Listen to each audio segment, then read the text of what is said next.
अस्सलाम वालेकुम साथियों। आज हमारी टांग में बहुत दर्द हो रहा है। तो हिप से लेकर पूरा घुटना भी सारा स्वॉलन है और उठा भी नहीं जा रहा है। कल हमने बहुत भाग दौड़ की और सारा दिन काम किया और इतना सारा साग भी बनाया, पूरा बड़ा प्रेशर कुकर भर के 2 कुकर्स में बनाया और फिर घोटा एक ही प्रेशर कुकर में, जब वो ज़ाहिर है पक के दब गया था। तो काफ़ी सारा साग बनाया है, कल सरसों का लेके आए थे उसकी 20 गठियाँ और 4 किलो पालक, इस तरह पे। तो अभी हम नाश्ता करें किया हमने और दवाइयाँ खाई और अब हम हीटिंग पैड लेकर बैठे हुए हैं बिस्तर में ही। और ख़्याल आ रहा था साथियों का, तो इस पूरे वक्त में जबकि ईशा के लिए हम भाग दौड़ करते रहे हैं, उसकी मम का ख्याल रखते रहे हैं, उसके घर जाते रहे हैं, उसकी नानों का ख्याल करते रहे हैं,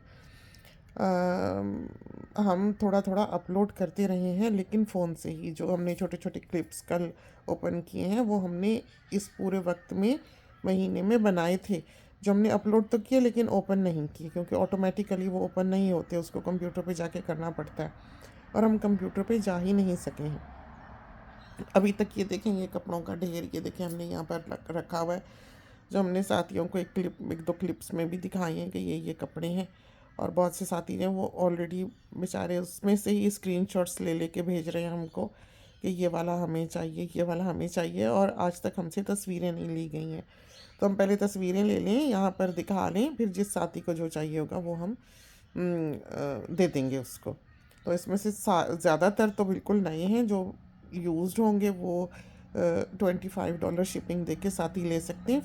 फ्री है, वो कपड़े फ्री हैं जो यूज्ड हैं। लेकिन जो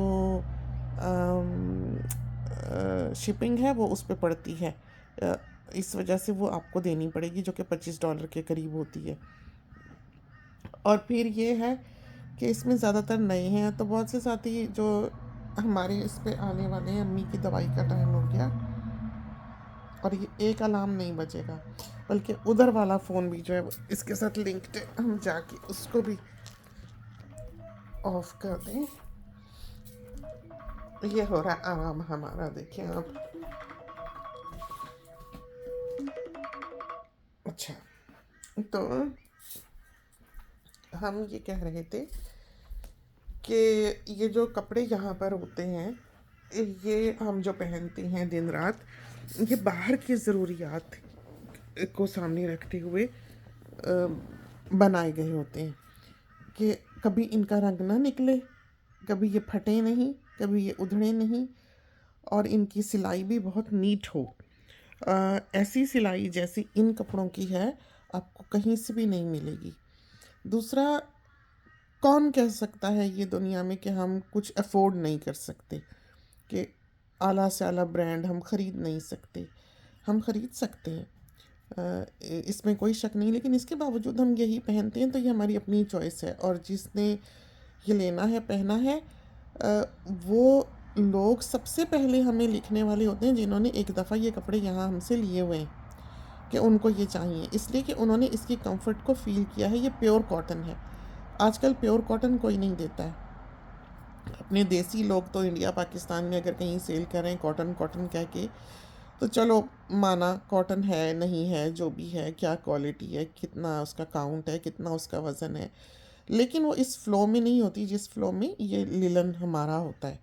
इसको स्त्रियों की मुसीबत नहीं करनी पड़ती, आप धोएं, फैलाएं, पहन लें। बहुत आरामदेह, बहुत ही वक्त की बचत करने वाले, बहुत फास्ट कलर्स, और 10 साल भी आप धोएं, पहने, हिलता नहीं है, ऐसा कपड़ा है। मरीना वक्त के साथ साथ मुमकिन है कि लगता हो, कोई कोई डिटर्जेंट पे भी इन्हिसार होता है, और वाटर पे भी वहाँ के उस के क्लोरीन वाला हो। तो अगर 6 साल वो कपड़ा धुला है तो हो सकता है कि लगने लगे कि हाँ यूज्ड है, लेकिन लिलन तो खैर बिल्कुल ही नहीं हिलता। लिलन तो फीका पड़ता ही नहीं है, नया का नया रहता है, बिल्कुल चमकता हुआ, बिल्कुल नया। तो ये जो कपड़े हमने यहाँ पर रखे हुए हैं, इसमें से कुछ तो हमने पहने हुए, लेकिन ज़्यादातर बिल्कुल नए हैं। और ये इसलिए यहाँ पर रखे हुए हैं कि हमने विंटर और समर के कपड़े जब शिफ्ट करने होते हैं, कि हमारे पास जगह इतनी नहीं है, क्योंकि बड़ी फैमिली है, बच्चों की अलमारियाँ भी हैं, और हमारा बिल्कुल एक ही जगह है जहाँ पर हम हैंगरों से टांगते हैं। और काम वाले कपड़े जो हैं हमारे वो लॉन्ड्री में एक शेल्फ में रुमालों में लिपटे हुए रखे होते हैं, और बाकी हमारे जो है उधर गैराज में रखे होते हैं अलमारी में। लेकिन ये जो आम पहनने वाले कपड़े हैं उनका एक ही खाना है हमारी अलमारी में, हैंगरों वाला बड़ा है, लेकिन बहरहाल मरीना और कोट्स वगैरह भी वहाँ पर टंगे होते हैं, तो इतनी जगह नहीं होती हमारे पास रखने की। इस वजह से हम जो कपड़े, जब हमें पता हो कि हमारे पास रखे ही रहने हैं और हमने निकालने की भी हमें फुर्सत नहीं मिलनी जहाँ हमने ये दबाए हुए हैं, तो फिर हम बेहतर समझते हैं कि उनको हम बेच लें। तो वो कपड़े जो वो मीडियम साइज़ के होते हैं, अच्छे जेनरस होते हैं और टॉल मीडियम के होते हैं, तो उनको क्योंकि वो फ्लेयर वाले होते हैं, जो भी हो, वो लंबी कमीज़ें बन जाती हैं अगर कोई शॉर्ट ख़रीदे भी तो, लेकिन वो पूरे आने वाले होते हैं और ये हम लिख भी देते हैं। तो वो बहुत ड्यूरेबल, बहुत आला कपड़ा है। ये वो कपड़ा है जो लुई विटॉन, बर्बरी, विसाचे, शनेल वगैरह जो हैं ये लेते हैं। अब इनको खड़े होके तो कोई नहीं कहता कि भाई आपने एक कुर्ती $2000 की क्यों बेची है, क्योंकि जो जेंट्री है वो इस बात को समझती है कि उसकी कीमत क्यों इतनी ज़्यादा है। तो ये कपड़ा महंगा है। जो लोग कहते हैं लो जी $10 का सूट मिलता है, $20 का सूट मिलता है, वो फिर वहाँ से ले लें, डिस्पोजेबल ही मिलेगा। या वो पहनते हैं तो वो बिल्कुल जैसे कागज़ के कपड़े पहने हो ऐसे लगते हैं। जब वो तस्वीर भी भेजते हैं यहाँ पर कस्टमर हमको अपने मेजरमेंट की, तो हमें पता लग जाता है कि बेचारों ने कितने बदहाल कपड़े पहने होते हैं कि ना शक्ल होती है ना उसकी सूरत होती है। जबकि ये कपड़ा आप मॉडल्स पे देखें, आप मॉडल की तस्वीरें देखें, और आप किसी भी गोरों के बड़े से बड़े ब्रांड को ये स्टाइल्स और ये कपड़ा बीट करता है। तो बाहर की जो ज़रूरियात होती हैं, बाहर की जो नीड्स होती हैं, बाहर वालों की जो पसंद होती है वो बदल चुकी होती है। वो इस तरह की नहीं होती कि हर वक्त इंसान के पास पैसा है तो वो चमकी भड़की वाली पहन के फिरता रहे। अपने वक्त पे, मौका महल पे ये चीज़ें अच्छी लगती हैं, लेकिन प्रैक्टिकलिटी देखनी चाहिए और अपनी पसंद पे भी इंसान चीज़ लेता है। तो ये बिल्कुल और तरह के कपड़े हैं और महंगे हैं, और शिपिंग भी इनकी बहुत ज़्यादा है। ऑब्वियसली हम DHL यूज़ करते हैं। आप कहीं से भी कॉल करके DHL की प्राइस जो है 5 किलो की पता कर लें, आपको पता लग जाएगा कि क्या भाव जो है वो चल रहा है। बल्कि हमको तो फिर भी वो रीज़नेबली प्राइस देते हैं। अब यहाँ से पता करें, पता नहीं कितने $100 जो हैं, वो तो 5 किलो की यहाँ से शिपिंग ही खाली डब्बे की पड़ जाती है। ये हिसाब है। तो बहरहाल बात जो हम करने लगे थे वो ये करने लगे थे कि एक साथी ने हमसे पूछा कि ब्रेस्ट फीडिंग स्टॉप करनी हो जब बच्चे की तो क्या करें। तो उसके लिए ये है कि बच्चे का खाना बढ़ाएं। तो फोकस हमने देखा है हमारी जो माएँ या हमारा जो मुआशरा है वो उल्टी तरफ को करता है। माएँ कहती हैं बच्चा रात को सोता नहीं है। तो बेटा हमारा बैठा हुआ था, उसकी तो तालीम ही इस फील्ड में है, वो बच्चों का ही साइकेट्रिस्ट है। तो उसने माँ को कहा, एक माँ को, कि आपने बच्चे को सुलाना नहीं है, आपने तो जगाना है, क्योंकि उनका बच्चा उस वक़्त 11-12 बजे तक सुबह सोया हुआ था। तो बच्चा जो है उसकी क्लॉक हिल गई होती है। तो वो कहता है बच्चे को सुलाना मकसद नहीं होता, बच्चे को जगाने पे फोकस करना चाहिए। कि बच्चे क्या करते हैं कि रातों को जागते हैं, नींद अपनी दिन को पूरी कर लेते हैं, जब लोगों के जागने का, घर वालों के टाइम होता है, फिर बच्चा जो है वो सोया पड़ा होता है, और जब रात को घर वालों के सोने का टाइम होता है तो बच्चा जो है वो जागा होता है। तो आप रात को उसको सुलाने की कोशिश ना करें, बल्कि उसको दिन को जगाने की कोशिश करें। तो हम लोगों का फोकस जो है ना वो शिफ्ट हो गया होता है। हम लोग शायद अपनी ज़िंदगियों में इस कदर धंसे पड़े होते हैं कि हम लोगों को इन चीज़ों का या इन जुमलों का या इन फोकसेस का ख्याल ही नहीं रहता कि हमें क्या करना चाहिए और क्या नहीं करना चाहिए। और वैसे भी हम सब तो लकीर के फ़कीर हैं कि जो होता रहा होता रहा होता रहा, बस वही हो रहा है, ये हाल हो गया हुआ है। तो इस चीज़ पे फोकस करना चाहिए कि आपका बच्चा जो है उसको अपनी नींद हर सूरत में पूरी करेगा, क्योंकि जाग कोई भी नहीं सकता है, और वो नींद जो पूरी करता है वो अपने उल्टे टाइमों में करता है। और माँओं को चाहिए कि वो अपने वक्त पे बच्चे को जैसे 1-1 घंटा पीछा करना शुरू कर दें। अगर वो बच्चा जब 10 बजे 11 बजे जाग रहा है तो अगले दिन उसको 10 बजे उठा दें, फिर अगले दिन उसको 9 बजे उठा दें, अगले दिन उसको 8 बजे उठा दें, तो पीछे करें टाइम को। इस तरह पर यह है कि बच्चे का जो क्लॉक है वो सही जगह पे सेट होगी। दूसरा, दूध के छुड़ाने की जो हम बात कर रहे थे, तो हमको ये गवारा नहीं है कि बच्चा रोए। तो हम माँओं को भी यहाँ पर घर में भी बाज़ औक़ात कहते हैं कि बच्चा अगर रोए तो चोट लगने से रोए, ठीक है। लेकिन अगर बच्चा उसके अलावा किसी भी बात पे रोता है तो वो हेल्पलेस फील करता है। और आपका बच्चा जो है वो इमोशनली और फिज़िकली कभी भी इस तरह से स्ट्रॉन्ग नहीं होगा, समझदार नहीं निकलेगा, मौका महल को देखने वाला नहीं निकलेगा। उसमें बहुत से फ्लॉज पैदा हो जाएंगे अगर आपने बच्चे को बेबसी देखते हुए पाला है। तो इस वजह से आप अपने बच्चे को मेक श्योर करें कि जहाँ आपका बच्चा रोता है आप समझें कि आप फेल हुए, और आपने फेल नहीं होना है। तो आपने मेक श्योर करना है कि जो मर्ज़ी हो आपका बच्चा रोए नहीं।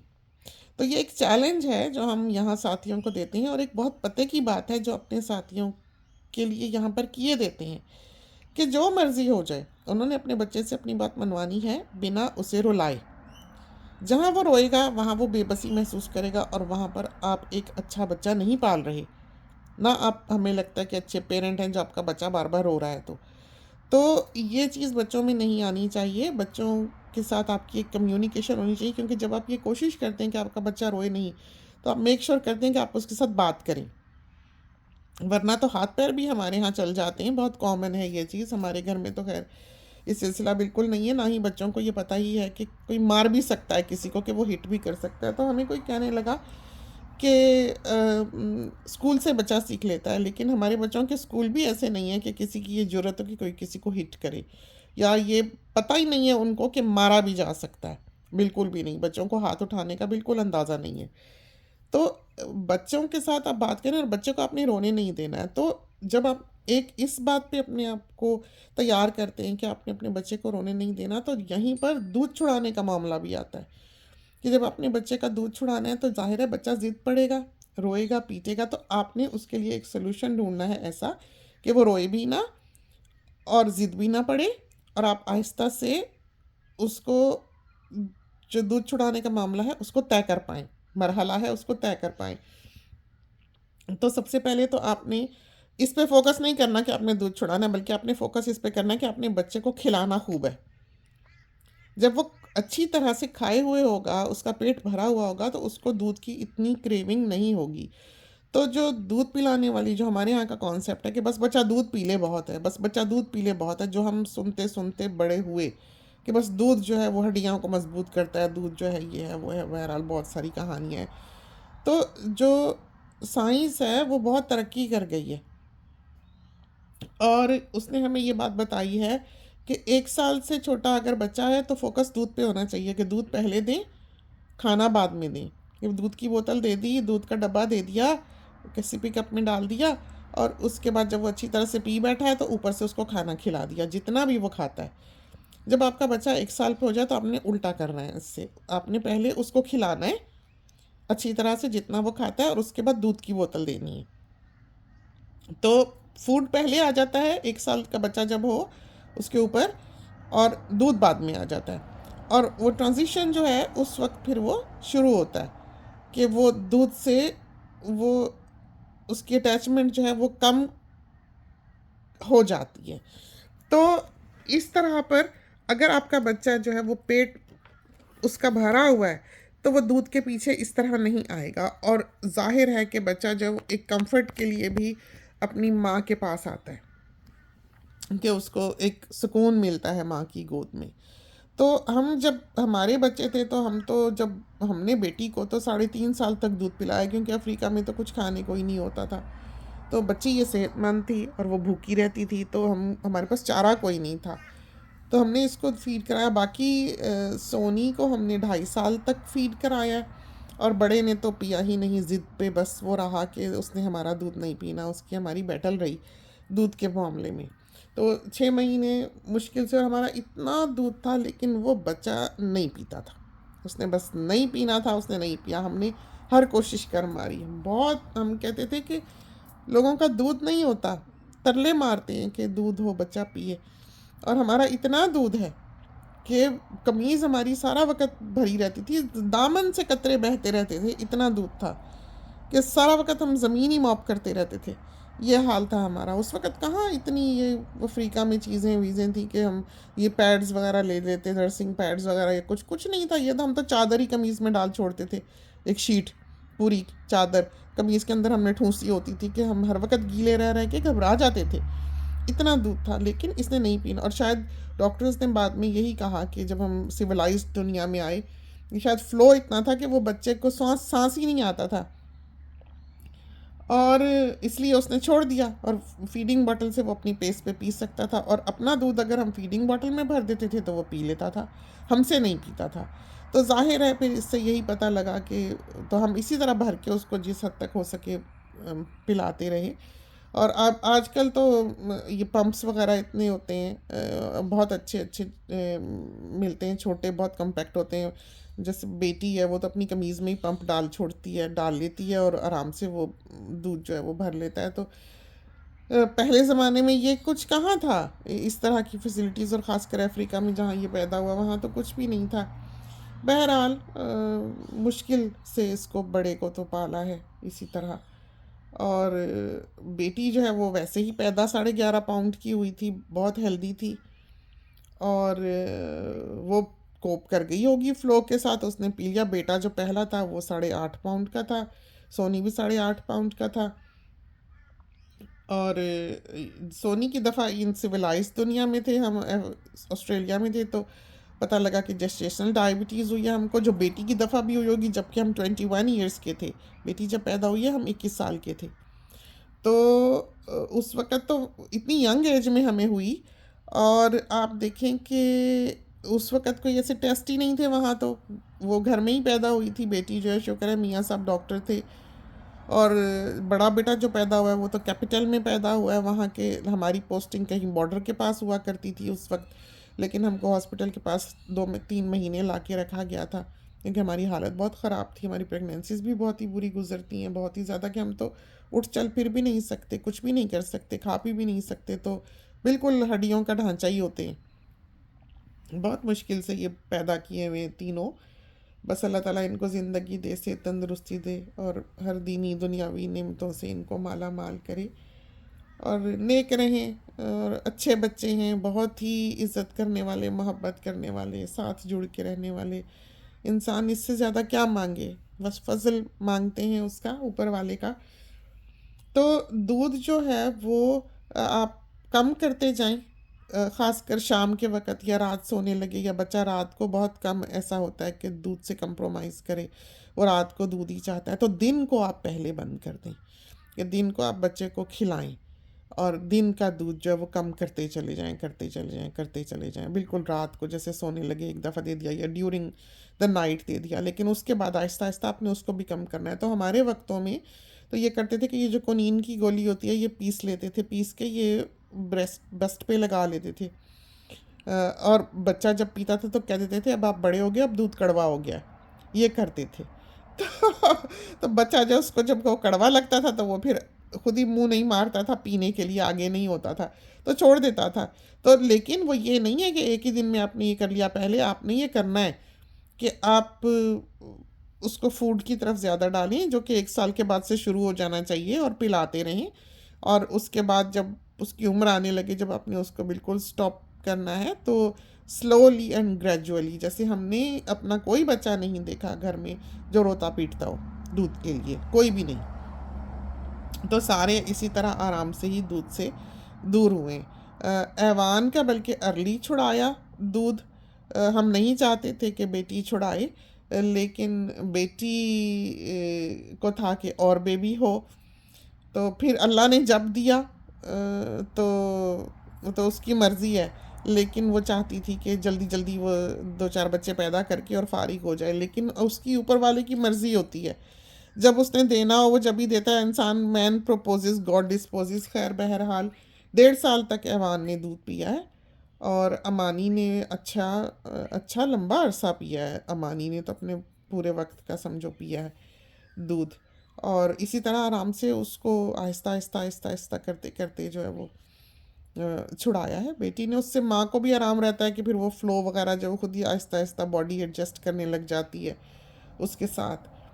तो इस तरह पर करें, तो ज़ोर ज़बरदस्ती नहीं बच्चे के साथ करनी चाहिए। बच्चा चीखे धाड़े नहीं, रोए नहीं, ज़िद में ना आए, फिर उसको ये पता होता है कि अगला मेरा दुश्मन है, अगला मुझे हर्ट कर रहा है, अगला मुझे दुख दे रहा है, अगला मेरी बात नहीं मान रहा, तो वो मेरा फ्रेंड नहीं है। बस उसका माइंड जो है, उसका जो जहन रीड करता है, बच्चे का जो ब्रेन है, जो रीड करता है वो ये रीड करता है कि he is not my friend. तो यहाँ पर फिर एक बैटल क्रिएट होती है, और बच्चे की ये जो बैटल है ये बाज़ का सारी ज़िंदगी उसके साथ रहती है। और अमूमन आपने देखा होगा कि कुछ बच्चे जो बगावत करते हैं, और माँओं को बड़े होने पर अंदाज़ा होता है, कहते हैं चेंजेस आ रही हैं जी, अब बड़ा हो रहा है जी, और हार्मोन्स में चेंजेस हो रही हैं, इस वजह से ये कर रहा है, वो भी होती होंगी, लेकिन मेनली ये सारी चीज़ों के बीज जो हैं ये बहुत यंग एज में पड़ चुके होते हैं, जिसका माँ बाप को अंदाज़ा नहीं होता।